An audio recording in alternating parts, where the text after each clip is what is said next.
जय श्री राम। श्री गणपति नमः। राम राम दोस्तों, आज हम श्री रामचरितमानस के मास पारायण के 18वें विश्राम को जैसे कि पढ़ चुके हैं, तो अब हम मास पारायण श्री रामचरितमानस के 19वें विश्राम को आरंभ करेंगे। और अभी तक हमने जाना कि कैसे भरत जी के आने पर भरत जी ने दशरथ जी का दाह संस्कार किया है, और उसके बाद जो वशिष्ठ हैं गुरु जी, वो उनको समझा रहे हैं कि तुमको राज्य भार संभाल लेना चाहिए, यही राम की आज्ञा थी और यही दशरथ जी के वचन अनुसार कहाई गई थी।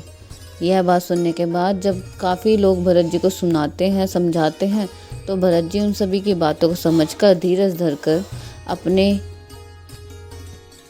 उन बातों का उत्तर देते हैं और कहते हैं कि गुरु जी ने मुझे सुंदर उपदेश दिया, फिर प्रजा, मंत्री आदि सभी को यही समझता है। माता ने भी उचित समझ कर ही आज्ञा दी है और मैं भी आवश्यक इसको सिर चढ़ाकर वैसा ही करना चाहता हूँ, क्योंकि गुरु, पिता, माता, स्वामी और मित्र की वाणी सुनकर प्रसन्न मन से उसे अच्छी समझकर करना ही चाहिए।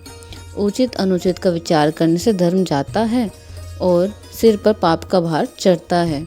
आप तो मुझे वही सरल शिक्षा दे रहे हैं जिसके आचरण करने में मेरा भला हो। यद्यपि मैं इस बात को भली बातें समझता हूँ, तद्यपि मेरे हृदय को संतोष नहीं होता। अब आप लोग मेरी विनती सुन लीजिए और मेरी योग्यता के अनुसार मुझे शिक्षा दीजिए। मैं उत्तर दे रहा हूँ। यह अपराध क्षमा कीजिए। साधु पुरुष दुखी मनुष्य के दोष और गुणों को नहीं गिनते। पिताजी स्वर्ग में हैं, श्री सीताराम जी वन में हैं और मुझे आप राज्य करने के लिए कह रहे हैं। इसमें मेरा कल्याण समझते हैं आप, या कोई दूसरा बड़ा काम होने की आशा रखते हैं? मेरा कल्याण तो सीतापति श्री राम जी के चाकरी में है, सो मुझे माता की कुटिलता ने छीन लिया। मैंने अपने मन में अनुमान करके देख लिया है कि दूसरे किसी उपाय से मेरा कल्याण नहीं है। यह है शोक का समुदाय राज्य। लक्ष्मण श्री राम जी और सीता जी के चरणों को देखे बिना किस गिनती में है, इसका क्या मूल्य है?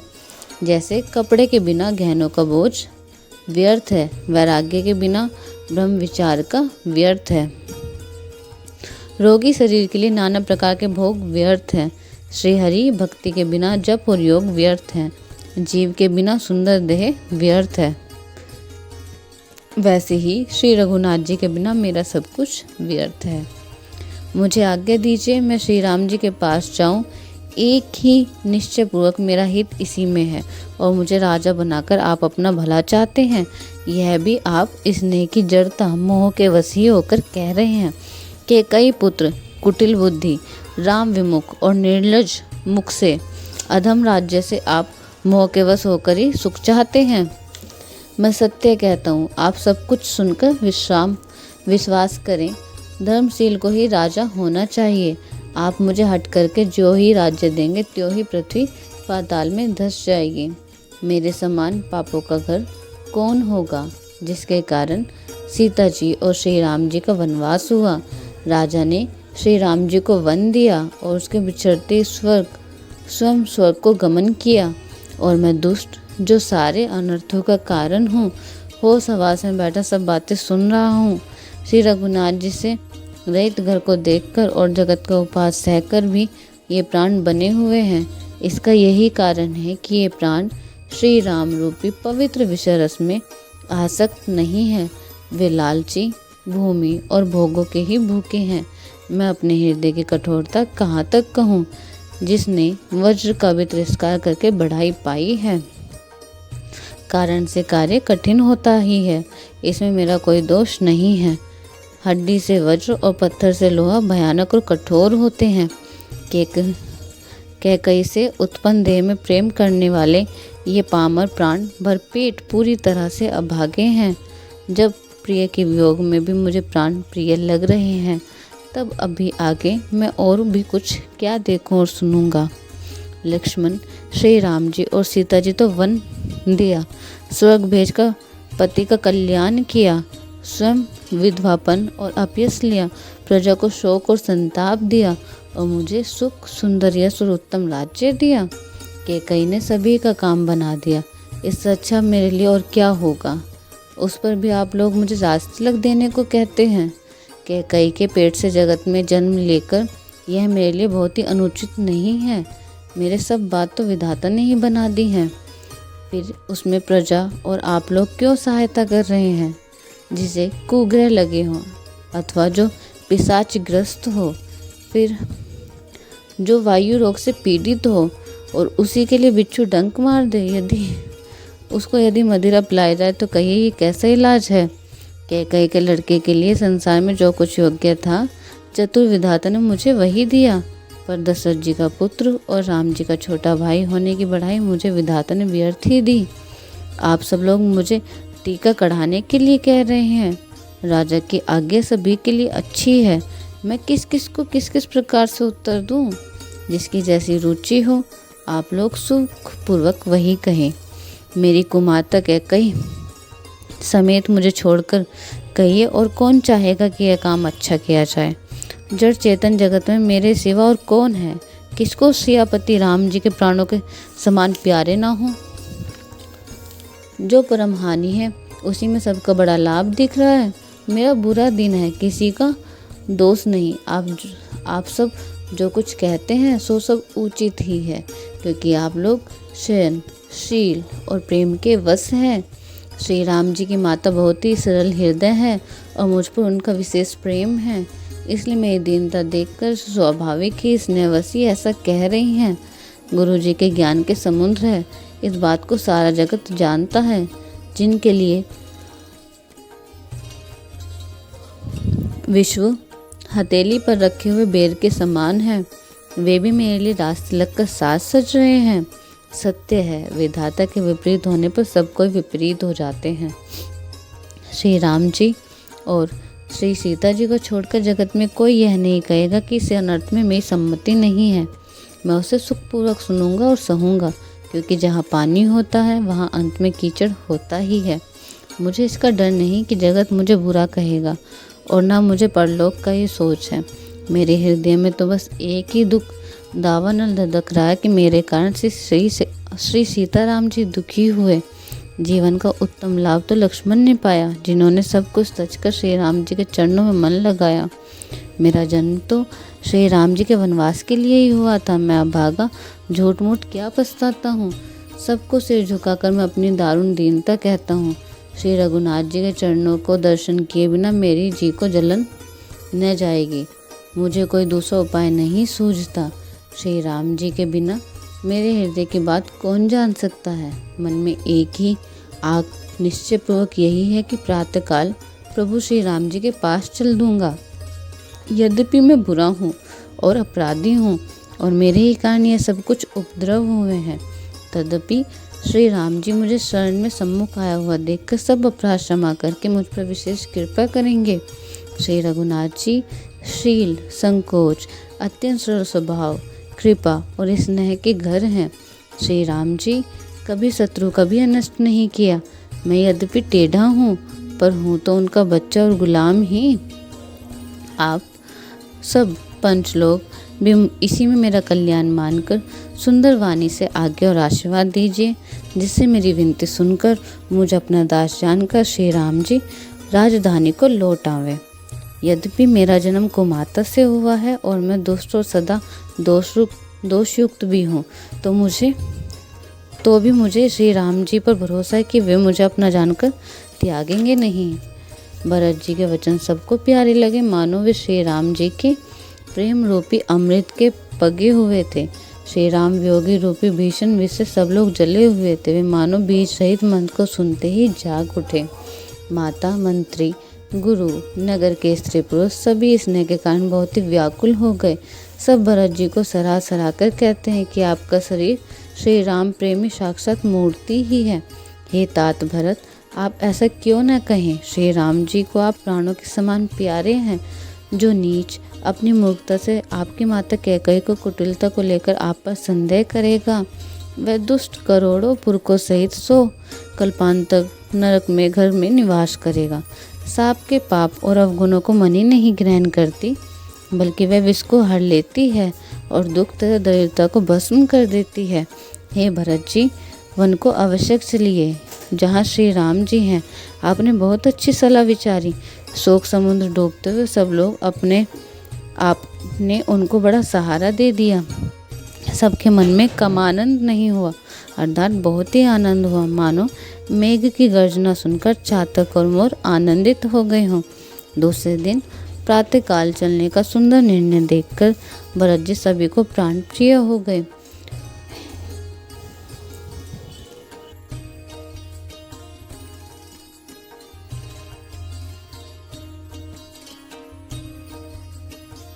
मुनि वशिष्ठ जी की वंदना करके और भरत जी को शीश नवाकर सब लोग विदा लेकर अपने अपने घर को चले। जगत में भरत जी का जीवन धन्य है, इस प्रकार कहते हुए शील और स्नेह की सराहना करते जाते हैं। आपस में कहते हैं कि बड़ा काम हुआ। सभी चलने की तैयारी करने लगे। जिसको भी घर की रखवाली के लिए रहो ऐसा कहकर रखते हैं, वही समझता मानो मेरी गर्दन मारी गई। कोई कोई कहता है रहने के लिए किसी को भी मत कहो, जगत में जीवन का लाभ कौन नहीं चाहता। वह संपत्ति, घर, सुख, मित्र, माता पिता, भाई जल जाए तो श्री राम जी के चरणों के सम्मुख होने में हंसते हुए प्रसन्नतापूर्वक सहायता न करें। घर घर लोग अनेकों प्रकार की सवारियां सजा रहे हैं। हृदय में हर्ष है कि सवेरे चलना है। भरत जी घर जाकर विचार किया कि नगर, घोड़े, हाथी, महल, खजाना आदि सारी संपत्ति श्री रघुनाथ जी की है। यदि उनको रक्षा की व्यवस्था किए बिना उसे ऐसे छोड़कर चल दूं तो परिणाम में मेरी भलाई नहीं है, क्योंकि स्वामी का द्रोह सब पापों में शिरोमणि श्रेष्ठ है। सेवक वही है जो स्वामी का हित करे, चाहे कोई करोड़ों दोष क्यों ना दे। भरत जी ऐसा विचार कर ऐसे विश्वास पात्र सेवक को बुलाया जो कभी स्वप्न में भी अपने धर्म से नहीं डिगे थे। भरत जी ने उनको सब भेद समझाकर फिर उत्तम धर्म बतलाया और फिर जिस जगह योग्य था उसी काम पर नियुक्त कर दिया। सब व्यवस्था करके रक्षकों को रखकर भरत जी राम माता कौशल्या जी के पास गए। स्नेह के सुजान, प्रेम के तत्व की जानने वाले भरत जी जब माताओं को आते दुखी जानकर उनके लिए पालकियां तैयार करने और सुखासन यान अर्थात सुखपाल सजाने के लिए कहा। नगर के नर नारी चकवे चकवी भांति हृदय में अत्यंत आर्द्र होकर प्रातःकाल का होना चाहते हैं। सारी रात जागते जागते सवेरा हो गया। तब भरत जी ने चतुर मंत्रियों को बुलवाया और कहा, तिलक का सब सामान ले चलो। वन में ही मुनि वशिष्ठ जी से रामचंद्र जी का राज्य देंगे, जल्दी चलो। यह सुनकर मंत्रियों ने वंदना की और तुरंत घोड़े, हाथी और रथ सजवा दिए। सबसे पहले मुनिराज वशिष्ठ जी अरुंधति और अग्निहोत्री की सब सामग्री सहित रथ पर सवार होकर चले। फिर ब्राह्मणों के समूह जो सर्प के सब तपस्या और तेज के भंडार थे अनेकों सवारियों पर चढ़कर चले। नगर के सब लोग रथों को सजा सजाकर चित्रकूट को चले, जिसका वर्णन नहीं हो सकता। ऐसी सुंदर पालकियों पर चढ़ चढ़ाकर सब रानियां चली। विश्वास पात्र सेवकों को नगर सौंपकर और सबको आदरपूर्वक रवाना करके तब श्री सीताराम जी के चरणों का स्मरण करके भरत शत्रुघ्न दोनों भाई चले। श्री राम जी के दर्शन के 10 वश में हुए। दर्शन की अनन्य लालसा से सब नर नारी ऐसे चले मानो प्यासे हाथी हाथियों को जल को तरकर बड़ी तेजी से बावले हो जा रहे हों। श्री सीताराम जी के सब सुखों को छोड़कर मन में ऐसा विचार कर छोटे भाई शत्रुघ्न सहित भरत जी पैदल ही चले जा रहे हैं। उनका स्नेह देखकर लोग प्रेम में मग्न हो गए और सब हाथी घोड़े रथों को छोड़कर उनके साथ पैदल चलने लगे। तब श्री रामचंद्र जी की माता कौशल्या भरत जी के पास जाकर और उनको अपनी पालकी के समीप खड़ी करके कोमल वाणी से बोली और कहा कि ये बेटा माता बलैया लेती है, तुम रथ पर चढ़ जाओ, नहीं तो सारा प्यारा परिवार दुखी हो जाएगा। तुम्हारे पैदल चलने सब लोग पैदल चलेंगे, शोक के मारे सब दुबले हो रहे हैं। पैदल चलने का रास्ता योग्य नहीं है। माता की आज्ञा से चढ़ाकर और उनके चरणों में शीश नवाकर दोनों भाई रथ पर चढ़कर चलने लगे। चलने के लिए तमसा परवान मुकाम करके दूसरा मुकाम गोमती के तीर पर किया। कोई दूध ही पीते, कोई फलाहार करते और कुछ लोग रात को ऐसे ही एक ही बार भोजन करते हैं। भूषण और भोग विलास को छोड़कर सब लोग श्री राम जी के लिए नियम और व्रत करते हैं। रात भर सई नदी के तीर पर निवास करके सवेरे वहां से चल दिए और सब श्रृंगवेरपुर के समीप जा पहुँचे। निषाद राज ने जब समाचार सुने तो वह दुखी होकर हृदय में विचार करने लगे, क्या कारण है जो भरत वन को आ रहे हैं। मन में कुछ कपट भाव अवश्य है। यदि मन में कुटिलता न होती तो साथ में सेना क्यों ले आते। समझते हैं कि छोटा भाई लक्ष्मण से श्री राम को मारकर सुख से निष्कंटक राज्य करूँगा। भरत ने हृदय में राजनीति को स्थान नहीं दिया, राजनीति को विचार नहीं किया।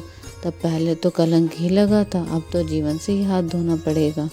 संपूर्ण देवता और दैत्य वीर जुट जाएं तो भी श्री राम जी को रण में जीतने वाला कोई नहीं है। भरत जी ऐसा कर रहे हैं, इसमें आश्चर्य ही क्या है। विष की बेल अमृत फल कभी नहीं फलती। ऐसा विचार कर निषाद राज ने अपने जाति वालों से कहा कि सब लोग सावधान हो जाओ, नाव को हाथ में कर लो और फिर उन्हें डुबा दो, फिर सब घाटों को रोक दो। सुसज्जित होकर घाटों को रोक लो और जब लोग मरने के साथ सजा लो अर्थात भरत से युद्ध में लड़कर मरने के लिए तैयार हो जाओ। मैं भरत के सामने मैदान में लोहा लूँगा, मुठभेड़ करूँगा और जीते जी उन्हें गंगा पार न उतरने दूंगा। युद्ध में मरण, फिर गंगा जी का तट, श्री राम जी के काम और क्षण भर शरीर, जो चाहे सब नाश हो जाए। भरत श्री राम जी के भाई और राजा, उनके हाथ से मरना और मैं नीच सेवक, बड़े भाग्य से ऐसी मृत्यु मिलती है। मैं स्वामी के काम के लिए रण में लड़ाई करूँगा और 14 लोकों में अपने यश से उज्जवल कर दूंगा। श्री रघुनाथ जी के निमित्त प्राण त्याग दूंगा। मेरे तो दोनों ही हाथों में आनंद के लड्डू हैं। अर्थात जीत गया तो श्री राम जी का सेवक का यश प्राप्त करूंगा और मारा गया तो श्री राम जी की नित्य सेवा प्राप्त करूंगा। साधुओं के समाज जिसकी गिनती नहीं और श्री राम जी के भक्तों में जिसका स्थान नहीं, वह जगत में पृथ्वी का भारों का व्यर्थ ही जीता है।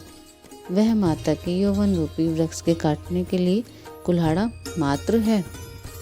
इस प्रकार श्री राम जी के लिए प्राण समर्पण का निश्चय करके निषाद राज विषाद के रहित हो गए और सबका उत्साह बढ़ाकर तथा श्री राम जी का स्मरण करके उसने तुरंत ही तरकस, धनुष और कवच को मांगा। उसने कहा, हे भाइयों, जल्दी करो और सब सामान सजाओ। मेरी आज्ञा सुनकर कोई मन में कायरता न लावे। सब हर्ष के साथ बोल उठे, हे नाथ, बहुत अच्छा, और आपस में एक दूसरे को जोश बढ़ाने लगे। निषाद राज को जोहार कर करा के सब निषाद चले। सभी बड़े सूरवीर और संग्राम में लड़ने में बहुत अच्छा लगता है। श्री राम जी के चरण कमलों की ज्योतियों का स्मरण करके उन्होंने भातियों छोटे छोटे तरकस बांधकर धनुहरी छोटे छोटे धनुषों की प्रत्यंचा चढ़ाई। कवच पहनकर सिर पर लोहे का टोप रखते हैं और फरसे, भाले और बर्छों की सीधा कर रहे हैं, सुधार रहे हैं। कोई तलवार के वार रोकने के अत्यंत कुशल है। वे ऐसे उमंग में भरे हैं मानो धरती छोड़कर आकाश में उछल रहे हों। अपना अपना साज सामान, लड़ाइयों का सामान और दल बनाकर उन्होंने जाकर निषाद राज को जोहर किया। निषाद राज ने सुंदर योद्धाओं को देखकर सबको सुयोग्य जाना और नाम ले लेकर सबका स्मरण किया, सम्मान किया। उन्होंने कहा, हे भाइयों, धोखा न लाना, अर्थात मरने से न घबराना। आज मेरा बड़ा भारी काम है। यह सुनकर सभी योद्धा बड़े जोश के साथ बोल उठे, हे वीर, अधीर मत हो। हे नाथ, श्री राम जी के प्रताप से और आपके बल से हम लोग भरत की सेना को बिना वीर और बिना घोड़ों के कर देंगे। एक एक वीर और एक एक घोड़े को मार डालेंगे। जीते जी कभी पीछे पाँव न रखेंगे। पृथ्वी को रुंड मुंडोय कर देंगे। सिरों और घोड़ों से दड़ों से छा लेंगे। निषाद राज ने वीरों को बढ़िया दल देखकर कहा, लड़ाइयों का ढोल बजाओ। इतना कहते ही बाई और चीख हुई। शकुन विचार ने कहा कि खेत सुंदर है, जीत होगी। एक बूढ़े ने शकुन विचार कर कहा, भरत से मिल लीजिए, उनसे लड़ाई नहीं होगी। भरत श्री राम जी को मनाने जा रहे हैं। शकुन ऐसा कह रहे हैं और विरोध नहीं है। यह सुनकर निषाद राज गुह ने कहा, बूढ़ा ठीक कह रहा है। जल्दी में बिना विचारे कोई काम करना मूर्ख लोग पछताते हैं। भरत जी का शील स्वभाव बिना समझे और बिना जाने युद्ध करने में हित की बहुत बड़ी हानि है। अतः हे वीरों, तुम लोग इकट्ठा होकर सब घाटों को रोक लो। मैं जाकर भरत जी से मिलकर उनका भेद लाता हूँ। उनका भाव मित्र का है या शत्रु का या उदासीन का, यह जानकर तब आकर वैसा उसी के अनुसार प्रबंध करूँगा। उनके सुंदर स्वभाव से मैं उनके स्नेह को पहचान लूँगा। वैर और प्रेम छिपाने से नहीं छिपते। ऐसा कहकर वह भेंट का सामान सजाने लगा। उसने कंद, मूल, फल, पक्षी और हिरन मंगवाए। कहार लोग पुरानी और मोटी पहिनी का नामक मछलियों को भार भर भर कर लाए। भेंट का सामान सजाकर मिलने के लिए चले तो मंगलदायक शुभ शकुन मिले। निषाद राज ने मुनिराज वशिष्ठ जी को देखकर अपना नाम बतलाकर दूर ही से दंडवत प्रणाम किया। मुनीश्वर वशिष्ठ जी ने उनको राम का प्यारा जानकर आशीर्वाद दिया और भरत जी को समझाया कि यह श्री राम जी का मित्र है। वह श्री राम जी का मित्र है। इतना सुनते भरत जी ने रथ त्याग दिया। वे रथ से उतरकर प्रेम में उमंगते हुए चले। निषाद राजगुरु ने अपना गांव, जाति और नाम सुनाकर पृथ्वी पर माथा टेककर जोहार की। दंडवत करके देखकर भरत जी को उठाकर उनको छाती से लगा लिया। हृदय में प्रेम समाता नहीं है, मानो स्वयं लक्ष्मी जी से भेंट हो गई हो, लक्ष्मण जी से भेंट हो गई हो। भरत जी गो को अत्यंत प्रेम से गले लगा रहे हैं। प्रेम की रीति को सब लोग सिहा रहे हैं, ईर्ष्यापूर्वक प्रशंसा कर रहे हैं। मंगल की मूल धन्य धन्य की ध्वनि करके देवता उनकी सराहना करते फूल बरसा रहे हैं। वे कहते हैं, जो लोक और वेद दोनों में सब प्रकार से नीचा माना जाता है, जिसकी छाया के छू जाने से भी स्नान करना होता है, उसी निषाद के अखबार भरकर हृदय से चिपटकर श्री राम जी के छोटे भाई भरत आनंद और प्रेम व सही से पुलकावली से परिपूर्ण हो रहे हैं। जो लोग राम राम कहकर जम्भाइयाँ लेते हैं, अर्थात आलस्य से भी जिनके मुँह से श्री राम नाम का उच्चारण हो जाता है, पापों के समूह कोई भी पाप उनके सामने नहीं आता। फिर इस गोह को तो स्वयं श्री रामचंद्र जी के हृदय लगा लिया और कुल समेत इसे जगत को पवित्र करने वाला बना दिया। कर्मनाशा नदी का जल गंगा जी में पड़ जाता है, मिल जाता है, तब गैया उसे कौन सिर पर धारण नहीं करेगा। जगत जानता है कि उल्टा नाम मरा मरा जपते जपते वाल्मीकि जी ब्रह्मा के समान हो गए। मूर्ख और पामर चंडाल, सबर, खस, यवन, कोल और किरात भी राम नाम कहते ही परम पवित्र त्रिभुवन में विख्यात हो जाते हैं। इसमें कोई आश्चर्य नहीं है। युग युगांतर से यही रीत चली आ रही है। श्री रघुनाथ जी किसी को बढ़ाई नहीं दी। इस प्रकार देवता राम नाम की महिमा कह रहे हैं और उसे सुन सुनकर अयोध्या के लोग सुख पा रहे हैं। राम सखा निषाद जी ने प्रेम के साथ मिलकर भरत जी की कुशल, मंगल और क्षेम पूछी। भरत जी का शील और प्रेम देखकर निषाद उस समय विधेय हो गए। प्रेम मुग्ध होकर देह की सुध भूल गए। उनका मन संकोच, प्रेम और आनंद इतना बढ़ गया कि वह खड़ा खड़ा टकटकी लगाए भरत जी को देखता रहा। फिर धीरे धरकर भरत जी के चरणों की वंदना करके प्रेम के साथ हाथ जोड़कर विनती करने लगा, हे प्रभु, कुशल के मूल आपके चरण कमलों के दर्शन कर मैंने तीनों कालों में अपना कुशल जान लिया। अब आपके परम अनुग्रह से करोड़ों कुलों पीढ़ियों सहित मेरा मंगल कल्याण हो गया। मेरी करतूत और कुल को समझकर और प्रभु श्री राम जी की महिमा को मन में देख विचार कर, अर्थात कहाँ तो मैं नीच जाति और नीच कर्म करने वाला जीव और कहाँ अनंत कोटि ब्रह्मांड के स्वामी भगवान श्री रामचंद्र जी, पर उन्होंने मुझ जैसे नीच को भी अपनी अहूतों की कृपावश अपना लिया। यह समझकर जो रघुवीर श्री राम जी के चरणों का भजन नहीं करते, वे जगत में विधाता के द्वारा ठगे गए हैं।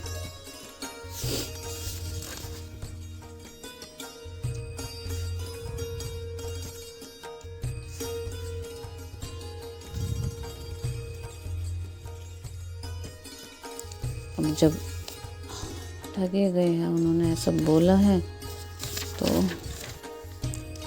मैं कपटी कायर, कुबुद्धि और कुजाति हूँ और लोक वेद दोनों सब प्रकार से बाहर हूँ। और जब से श्री रामचंद्र जी ने मुझे अपनाया है तभी इसमें विश्व का भूषण हो गया। निषाद राज की प्रीति को देखकर और सुंदर विनय सुनकर फिर भरत जी छोटे भाई शत्रुघ्न से उनसे मिले। फिर निषाद ने अपना नाम ले लेकर सुंदर नर्म और मधुर वाणी से सब रानियों को आदरपूर्वक जोहार की। रानियां उसे लक्ष्मण के समान समझकर आशीर्वाद देती हैं कि तुम 100 लाख वर्षों तक सुखपूर्वक जियो। नगर के स्त्री पुरुष निषाद को देखकर ऐसे सुखी हुए मानो लक्ष्मण जी को देख रहे हो। सब कहते हैं कि जीवन का लाभ तो इसी ने पाया है जिसे कल्याण स्वरूप श्री राम जी ने भुजाओं में बांधकर गले लगाया है। निषाद अपने भाग्य की बढ़ाई सुनकर मन में परम आनंदित होकर सबको अपने साथ लिवा ले चले। उसने अपने सब सेवकों को इशारे से कह दिया। वे स्वामी का रुख पाकर चले और उन्होंने घरों में, वृक्षों के नीचे, तालाबों पर तथा बागीचों में और जंगल में ठहरने के लिए स्थान बना दिए। भरत जी ने जब श्रृंगवेरपुर को देखा तब उनका सब अंग प्रेम के कारण शिथिल हो गए। वे निषाद को लाग लिए, अर्थात उनको कंधे पर हाथ रखे चलते हुए ऐसे शोभा पा रहे हैं मानो विनय और प्रेम से ही धारण किए हुए हो। इस प्रकार भरत जी ने सब सेनाओं को साथ लिए हुए जगत को पवित्र करने वाले गंगा जी के दर्शन किए। श्री राम घाट को, जहाँ श्री राम जी ने स्नान संध्या की थी, प्रणाम किया। उनका मन इतना आनंदमय हो गया मानो उन्हें स्वयं श्री राम जी मिल गए हों। नगर के नर नारी प्रणाम कर रहे हैं और गंगा जी ब्रह्म रूप जल को देख कर आनंदित हो रहे हैं। गंगा जी में स्नान करके हाथ जोड़कर सब यही वर मांगते हैं कि श्री राम जी के चरणों में हमारा प्रेम कभी कम न हो, अर्थात बहुत अधिक हो।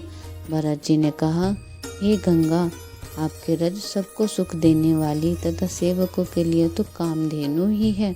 मैं हाथ जोड़कर यही वरदान मांगता हूँ कि श्री राम जी के चरणों में मेरा स्वाभाविक प्रेम हो। इस प्रकार भरत जी को स्नान कर और गुरु की आज्ञा पाकर तथा सब यह जानकर कि सब माताएं स्नान कर चुकी हैं, डेरा उठा ले चले। लोगों ने जहाँ तहाँ डेरा डाल दिया। भरत जी ने सभी का पता लगाया कि सब लोग आकर आराम से टिक गए हैं या नहीं। फिर देव पूजन करके आज्ञा पाकर दोनों भाई श्री राम जी की माता कौशल्या के पास गए। चरण दबाकर और कोमल वचन कह कर भरत जी ने सब माताओं का सत्कार किया। फिर भाई शत्रुघ्न को माताओं की सेवा सौंपकर आपने निषाद राज बुला लिया।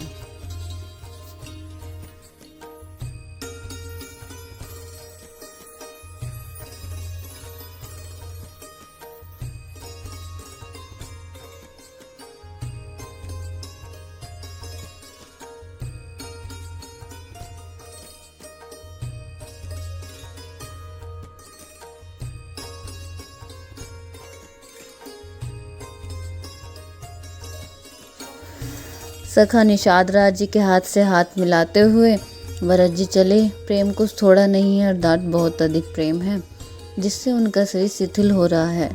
भरत जी सखा से पूछते हैं कि तुम वह स्थान दिखलाओ और नेत्र और मन की जलन कुछ ठंडी करो जहाँ सीता जी, श्री राम जी और लक्ष्मण जी रात को सोए थे।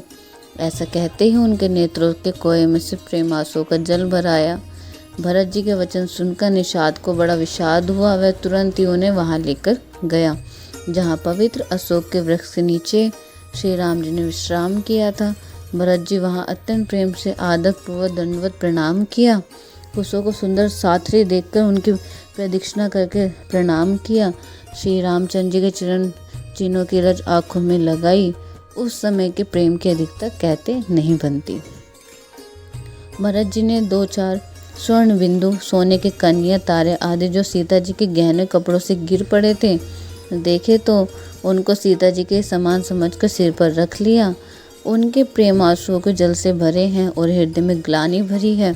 वे सखा से सुंदर वाणी में वचन बोले कि ये स्वर्ण के कण, ये तारे भी सीता जी के विरह में ऐसे शोभाहीन एवं कांतिहीन हो रहे हैं जैसे राम वियोग में अयोध्या के नर नारी विलीन शोक के कारण क्षीण हो रहे हैं। जिन सीता जी के पिता राजा जनक हैं। इस जगत में भोग और योग दोनों ही जिनकी मुट्ठी में है, उन जनक जी को मैं किसकी उपमा दूं? सूर्य कुल के सूर्य राजा दशरथ जी जिनके ससुर हैं, जिनको अमरावती के स्वामी इंद्र भी सिहाते थे, ईर्ष्या पूर्वक उनको जैसा ऐश्वर्य और प्रताप पाना चाहते थे। और प्रभु श्री रघुनाथ जी जिनके प्राणनाथ हैं, जो इतने बड़े हैं कि जो कोई भी बड़ा होता है वह श्री राम जी की दी हुई बढ़ाई से ही होता है। उन श्रेष्ठ पतिव्रता स्त्रियों के शिरोमणि सीता जी के साथी कुशैया देखकर मेरा हृदय दहल कर फट नहीं जाता। हे शंकर, यह वज्र से भी अधिक कठोर है। मेरे छोटे भाई लक्ष्मण बहुत ही सुंदर और प्यार करने योग्य हैं। ऐसे भाई ना तो किसी के हुए न होने के ही हैं। जो लक्ष्मण जी अवध के लोगों को प्यारे, माता पिता के दुलारे और श्री सीताराम जी के प्राण प्यारे हैं, जिनकी कोमल मूर्ति और सुकुमार स्वभाव है, जिनके शरीर में कभी गर्म हवा भी नहीं लगी, वे वन में सब प्रकार की विपत्तियां सह रही हैं। हाय, हम ऐसी छाती ने कठोरता में करोड़ों के वज्रों का भी निरादर कर दिया, नहीं तो ये कभी की फट गई होती। श्री रामचंद्र जी के जन्म अवतार को लेकर जगत को प्रकाशित परम सुशोभित कर दिया। वे रूप, शील, सुख और समस्त गुणों के समुद्र हैं। पूर्वासी कुटुंबी, गुरु, पिता, माता सभी को श्री राम जी का स्वभाव सुख देने वाला है। शत्रु भी श्री राम जी की बढ़ाई करते हैं। बोलचाल, मिलने के ढंग और विनय से वे मन को हर लेते हैं। करोड़ों देव सरस्वती और अरबों शेष जी भी प्रभु श्री राम जी के गुण समूह की गिनती नहीं कर सकते। जो सुख स्वरूप रघु वंश शिरोमणि श्री रामचंद्र जी मंगल और आनंद के भंडार हैं। वे पृथ्वी पर कुशा बिछाकर सोते हैं। विधाता की गति बड़ी ही बलवान है। श्री राम जी के कानों से भी कभी दुख का नाम नहीं सुना। महाराज स्वयं जीवन वृक्ष की तरह उनका सार संभाल किया करते थे। सब माताएं भी दिन रात उनको ऐसे सार संभाल करती थी जैसे पलक नेत्रों की और साप उनकी मणि की करते हैं। वहीं श्री रामचंद्र जी जब जंगलों में पैदल फिरते हैं और कंदमूल तथा फलों का भोजन करते हैं, अमंगल की मूल कैकई को धिक्कार है, जो अपने प्राण प्रियतम पति से भी प्रतिकूल हो गई। मुझ पाप के समुद्र और अभागे को धिक्कार है जिसके कारण ये सब उत्पात हुए। विधाता ने मुझे कुल का कलंक बनाकर पैदा किया और कुमाता ने मुझे स्वामी द्रोही बना दिया। यह सुनकर निषाद राज प्रेम पूर्वक समझाने लगे, हे नाथ, आप व्यर्थ विषाद किस लिए करते हैं? श्री रामचंद्र जी आपको प्यारे हैं और आप श्री रामचंद्र जी को प्यारे हो। यही निचोड़ निश्चय सिद्धांत है। दोस्त तो प्रतिकूल विधाता का है। प्रतिकूल विधाता की करनी बड़ी कठोर है। जिसने माता कैकई को बावरी बना दिया, उनकी मति फेर ली। उस रात को प्रभु श्री रामचंद्र जी बार बार आदरपूर्वक आपकी बड़ी सराहना करते थे। तुलसीदास जी कहते हैं, निषाद राज जी कहता है कि श्री रामचंद्र जी को आपके समान अतिशय प्रिय और कोई नहीं है। मैं सौगंध खाकर कहता हूँ, परिणाम में मंगल होगा। यह जानकर आप अपने हृदय में धैर्य धारण कीजिए। श्री रामचंद्र जी की अंतर्यामी तथा संकोच, प्रेम और कृपा के धाम है। यह विचार कर और मन में दृढ़ता लाकर चलिए और विश्राम कीजिए। सखा के वचन सुनकर हृदय में धीरज धरकर श्री रामचंद्र जी का स्मरण करते हुए भरत जी डेरे को चले। नगर के सारे स्त्री पुरुष यह श्री रामचंद्र जी के ठहरने का स्थान समाचार पाकर बड़े आतुर होकर उस स्थान को देखने चले। वे उस स्थान की परिक्रमा करके प्रणाम करते हैं और कैकई को बहुत दोष देते हैं। नेत्रों में जल भर लेते हैं और प्रतिकूल विधाता को दूषण देते हैं। कोई भरत जी के स्नेह की सराहना करता है, कोई कहता है कि राजा ने अपना प्रेम खूब निभाया। जब अपनी निंदा करके निषाद की प्रशंसा करते हैं, उस समय के विमोह और विषाद को कौन कह सकता है। इस प्रकार रात भर सब लोग जागते रहे।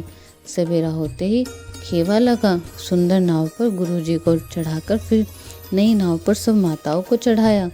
4 घड़ी में सब गंगा जी के पार उतर गए। तब भरत जी ने उतरकर सबको संभाला। प्रातःकाल की क्रियाओं को करके माता के चरणों की वंदना कर और गुरु जी का शीश नवाकर भरत जी निषाद गणों के रास्ता दिखलाने के लिए आगे कर लिया और सेना चला दी। निषाद राज को आगे करके पीछे सब माताओं की पालकियां चलाई। छोटे भाई शत्रुघ्न जी को बुलाकर उनके साथ कर दिया। फिर ब्राह्मणों सहित गुरुजनों का गमन किया। तदनंतर भरत जी ने गंगा जी को प्रणाम किया और लक्ष्मण सहित श्री रामचंद्र जी का स्मरण किया। भरत जी पैदल ही चले। उनके साथ कौतल बिना सवार के घोड़े बागडोर से बंधे हुए चले जा रहे हैं। उत्तम सेवक बार बार कहते हैं कि हे नाथ, आप घोड़े पर सवार हो जाइए। भरत जी जवाब देते हैं कि श्री रामचंद्र जी तो पैदल ही गए और हमारे लिए रथ, हाथी और घोड़े बनाए गए हैं। मुझे उचित तो ऐसा ही है कि मैं सिर के बल चल कर जाऊँ। सेवक का धर्म सबसे कठिन होता है। भरत जी की दशा देखकर और कोमल वाणी सुनकर सब सेवकगण गिलाने के मारे गले जा रहे हैं। प्रेम के उमंग उमंग कर सीताराम सीताराम कहते हुए भरत जी तीसरे पहर प्रयाग में प्रवेश किया। उनके चरणों में छाले कैसे चमकते हैं, जैसे कमल की कली पर ओस की बूंदें चमकती हों। भरत जी आज पैदल ही चलकर आए हैं। यह समाचार सुनकर सारा समाज दुखी हो गया। जब भरत जी को यह पता पा लिया कि सब लोग स्नान कर चुके, तब त्रिवेणी पर आकर उन्हें प्रणाम किया। फिर विधिपूर्वक गंगा यमुना के श्वेत और श्याम जल में स्नान किया और दान देकर ब्राह्मणों को सम्मान किया। श्याम और सफ़ेद यमुना और गंगा लहरों को देखकर भरत जी का सारा शरीर पुलकित हो गया। उन्होंने हाथ जोड़कर कहा, हे तीर्थराज, आप समस्त कामनाओं को पूर्ण करने वाले हैं।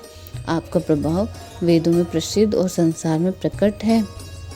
मैं अपना धर्म न मानने का क्षत्रिय धर्म त्याग कर आपसे भीख मांगता हूँ। आत्र मनुष्य कौन सा कुकर्म नहीं करता।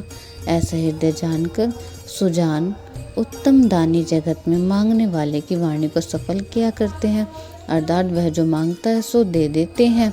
मुझे न अर्थ की रुचि है, न धर्म की, न काम की और न ही मोक्ष ही चाहता हूँ। जन्म जन्म के मेरे श्री राम जी के चरणों में प्रेम हो, बस यही वरदान मांगता हूँ, दूसरा कुछ नहीं। स्वयं श्री रामचंद्र जी भी भले ही मुझे कुटिल समझे और लोग मुझे गुरुद्रोही तथा स्वामी द्रोही भले ही कहें, पर श्री सीताराम जी के चरणों में मेरा प्रेम आपकी कृपा से दिन दिन बढ़ता ही रहे। मेघ चाहे जन्म भर चातक की सुधि भूल ले और जल मांगने पर वह चाहे वज्र और पत्थर ओले ही गिरावे, पर चातक की रटन घटने से तो उसकी बात ही घट जाएगी, प्रतिष्ठा ही नष्ट हो जाएगी। उसकी तो प्रेम बढ़ने में सब तरह से भलाई है। जैसे तापने सोने पर चमक आ जाती है, वैसे ही प्रियतम के चरणों में प्रेम का नियम निभाने से प्रेमी सेवक का गौरव बढ़ जाता है। भरत जी के वचन सुनकर बीच त्रिवेणी में सुंदर मंगल देने वाली कोमलवाणी हुई। हे तात भरत, तुम सब प्रकार से साधु हो।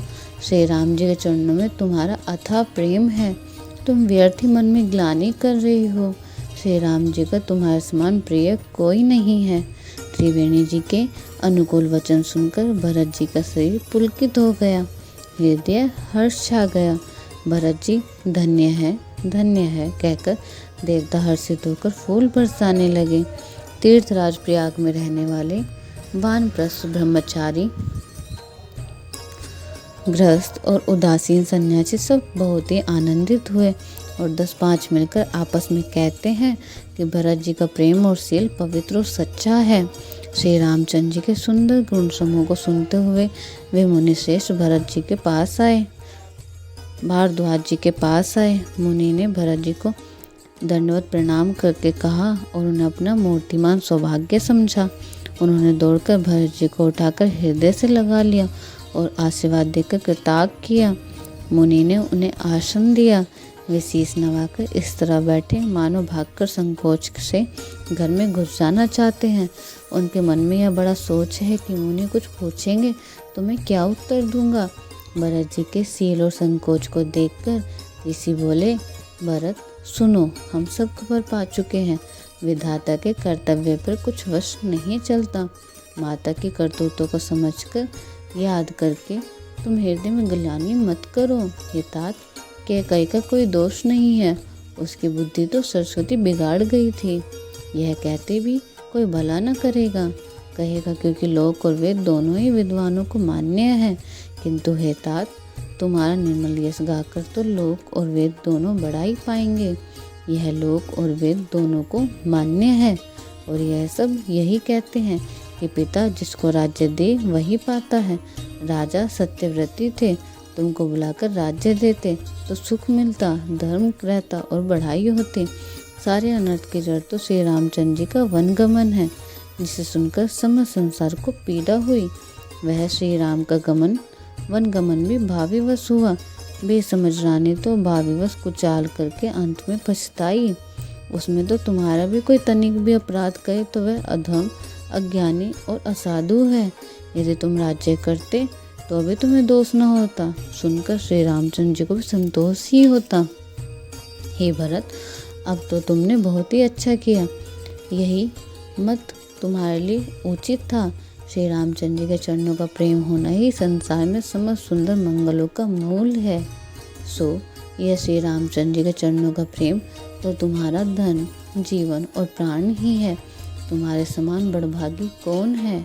हे तात, तुम्हारे लिए यह आश्चर्य की बात नहीं है, किंतु तुम दशरथ जी के पुत्र और श्री रामचंद्र जी के प्यारे भाई हो। हे भरत, सुनो, श्री रामचंद्र जी के मन में तुम्हारे समान प्रेम पात्र कोई नहीं है। लक्ष्मण जी, श्री राम जी और सीता जी तीनों की सारी रात उस दिन अत्यंत प्रेम के साथ तुम्हारी सराहना करते ही बीती। प्रयागराज में जब वे स्नान कर रहे थे, उस समय मैंने उनको यह मर्म जाना, वे तुम्हारे प्रेम से मग्न हो रहे थे। तुम पर श्री रामचंद्र जी का ऐसा ही अगाध स्नेह है जैसे मूर्ख विषयासक्त मनुष्य का संसार में सुखमय जीवन पर होता है। यह श्री रघुनाथ जी की बहुत बड़ाई नहीं है, क्योंकि श्री रघुनाथ जी तो शरणागत के कुटुंब भर को पालने वाले हैं। हे भरत, मेरा यह मत है कि तुम तो मानो शरीरधारी श्री रामचंद्र जी के प्रेम ही हो। हे भरत, तुम्हारे लिए तुम्हारी समझ का यह कलंक है, पर हम सबके लिए तो उपदेश है। श्री राम भक्ति रूपी रस की सिद्धि के लिए ये समय गणेश बड़ा शुभ हुआ है। हे तात, तुम्हारा यश निर्मल नवीन चंद्रमा है और श्री रामचंद्र जी के दास कुमुद और चकोर हैं। वह चंद्रमा तो प्रतिदिन अस्त होता और घटता है, जिससे कुमुद और चकोर को दुख होता है, परंतु यह तुम्हारा यश रूपी चंद्रमा सदा उदय रहेगा, कभी अस्त होगा ही नहीं। जगत रूपी आकाश में यह घटेगा नहीं, वर दिन दिन दुना होगा। त्रिलोक्य रूपी चकवा इस यश रूपी चंद्रमा पे अत्यंत प्रेम करेगा और प्रभु श्री रामचंद्र जी का प्रताप रूपी सूर्य इसकी छवि को हरण नहीं करेगा। यह चंद्रमा रात दिन सदा सब किसी को सुख देने वाला होगा। कैकेयी का कुकर्म रूपी राहु इस ग्रास को नहीं करेगा। यह चंद्रमा श्री रामचंद्र जी के सुंदर प्रेम रूपी अमृत की पूर्ण है। यह गुरु के अपमान रूपी दोष से दूषित नहीं है। तुमने इस यश रूपी चंद्रमा की सृष्टि करके पृथ्वी पर भी अमृत को सुलभ कर दिया। सब अब श्री रामचंद्र जी के भक्त इस अमृत से तृप्त हो ले। राजा भगीरथ गंगा जी के लाए, जिन गंगा जी का स्मरण ही संपूर्ण सुंदर मंगलों की खान है। दशरथ जी के गुण समूह का तो वर्णन ही नहीं किया जा सकता। अधिक क्या, जिसकी 12 बरीकी का जगत में कोई नहीं है, जिनका प्रेम और संकोच शील के वश में होकर स्वयं सच्चिदानंद भगवान श्री राम जी आकर प्रकट हुए, जिन्हें महादेव जी ने अपने हृदय के नेत्रों से कभी आगाकर नहीं देख पाया, अर्थात जिनका स्वरूप हृदय में देखते देखते शिव जी कभी तृप्त नहीं हुए। परंतु उनसे भी बढ़कर तुमने कीर्ति रूपी अनुपम चंद्रमा का उत्पन्न किया, जिससे श्री राम प्रेम ही हिरण के चिन्हों के रूप में बसता है। हे तात, तुम व्यर्थ ही हृदय में ग्लानि कर रहे हो, पारस पाकर भी तुम दरिद्रता से डर रहे हो। हे भरत, सुनो, हम झूठ नहीं कहते, हम उदासीन हैं, किसी का पक्ष नहीं करते, तपस्वी रूपी हैं, किसी की मुँह देखी नहीं कहते और वन में रहते हैं, किसी का कुछ प्रयोजन नहीं रखते। सब साधनों का उत्तम फल हमें लक्ष्मण जी, श्री राम जी और सीता जी के दर्शन प्राप्त हुआ। सीता लक्ष्मण सहित श्री राम के दर्शन रूप उस महान फल का परम फल यह है तुम्हारा दर्शन है। प्रयागराज समेत हमारा बड़ा भाग्य है। हे भरत, तुम धन्य हो, तुमने अपने यश से जगत को जीत लिया है। ऐसा कहकर मुनि प्रेम में मग्न हो गए। भारद्वाज मुनि के वचन सुनकर सभासद हर्षित हुए। साधु साधु कहकर सराहना करते हुए देवताओं ने फूल बरसाए। आकाश में और प्रयागराज में धन्य धन्य की ध्वनि सुन सुनकर भरत जी प्रेम में मग्न हो रहे हैं। भरत जी का शरीर पुलकित है, हृदय में श्री सीताराम जी हैं और कमल के समान नेत्र प्रेम आंसू के जल से भरे हैं। वे मुनियों की मंडली को प्रणाम करके गद्य वचन बोले। मुनियों का समाज है और फिर तीर्थराज है। यहाँ सच्ची सौगंध खाने से भी भरपूर हानि होती है। यह स्थान यदि कुछ बनाकर कहा जाए तो इसके समान कोई पाप और नीचता न होगी। मैं सच्चे भाव से कहता हूँ, आप सर्वज्ञ हैं और श्री रघुनाथ जी हृदय के भीतर को जानने वाले हैं। मैं कुछ भी असत्य कहूँगा तो आपसे और उनसे छिपा नहीं रह सकता। मुझे माता कैकेयी के करने का कुछ भी सोच नहीं है और न ही मेरे मन में इस बात का दुख है कि जगत मुझे नीच समझेगा, न यह डर है कि मेरा परलोक बिगाड़ जाएगा। और न पिताजी के मरने का ही मुझे शोक है, क्योंकि उनका सुंदर पुण्य और सुयश विश्व भर में सुशोभित है। उन्होंने श्री राम लक्ष्मण सरीखे पुत्र पाए, फिर जिन्होंने श्री राम जी के विरह में अपने क्षणभंगुर शरीर को त्याग दिया। ऐसे राजा के लिए सोच करने का कौन प्रसंग है। सोच इसी बात का है कि श्री राम जी, लक्ष्मण जी और सीता जी पैरों में बिना जूती के मुनियों का वेश बनाकर वन वन फिरते हैं। वे वत्कल वस्त्र पहनते हैं, फलों का भोजन करते हैं, पृथ्वी पर कुश और पत्ते बिछाकर सोते हैं और वृक्षों के नीचे निवास करके नित्य सर्दी, गर्मी, वर्षा और हवा सहते हैं। इसी दुख के जल से निरंतर मेरी छाती जलती रहती है। मुझे न दिन में भूख लगती है, न रात को नींद आती है। मैंने मन ही मन समस्त विश्व को खोज डाला, पर इस कुरों की औषधि कहीं नहीं है। माता का कुमत बुरा विचार पापों का मूल बढ़ाई है। उसने हमारे हित का वसूल बनाया, इससे कलह रूपी कुकाट का कुयंत्र बनाया और 14 वर्ष की अवधि रूपी कठिन कुमंत्र पढ़कर इस यंत्र को गाड़ दिया। यहाँ माता को विचार बढ़ाई है, भरत को राज्य बसूता है, राम का वनवास कुयंत्र है और 14 वर्ष की अवधि कुमंत्र है। मेरे लिए उससे यह सारा बुरा सास रचा है और सारे जगत की 12 बाट छिन्न भिन्न करके नष्ट कर डाला। यह कुयोग श्री रामचंद्र जी के लौट आने पर ही मिट सकता है और तभी अयोध्या बच सकती है, दूसरे किसी उपाय से नहीं। भरत जी के वचन सुनकर मुनि ने सुख पाया और सभी ने उनकी बहुत प्रकार से बड़ाई की। मुनि ने कहा, हे तात, अधिक सोच मत करो, श्री रामचंद्र जी के चरणों का दर्शन करते ही सारा दुख मिट जाएगा। इस प्रकार मुनि श्रेष्ठ भारद्वाज जी ने उनका समाधान करके कहा, अब आप लोग हमारे प्रेम प्रिय अतिथि बनिए और कृपा करके कंद मूल फल फूल जो कुछ हम दे स्वीकार कीजिए। मुनि के वचन सुनकर भरत के हृदय में सोच हुआ कि यह बेमौके बड़ा बेडब संकोच आ पड़ा। फिर गुरुजी ने वाणी का महत्वपूर्ण आदरणीय समझकर चरणों की वंदना करके हाथ जोड़कर बोले, हे नाथ, आपकी आज्ञा को सिर चढ़ाकर उसका पालन करना यह हमारा परम धर्म है। भरत जी के यह वचन मुनि श्रेष्ठ मन को अच्छे लगे। उन्होंने विश्वास पात्र सेवकों और शिष्यों को पास बुलाया और कहा कि भरत की बहुनई नहीं करनी चाहिए, जाकर कंदमूल और फल लाओ। उन्होंने हे नाथ बहुत अच्छा कहकर शीश नवाया। तब वे बड़े आनंदित होकर अपने अपने काम को चल दिए। मुनि को चिंता हुई कि हमने बहुत ही मेहमानों को न्योता है, अब देव जैसा देवता वैसी ही उनकी पूजा भी करनी चाहिए।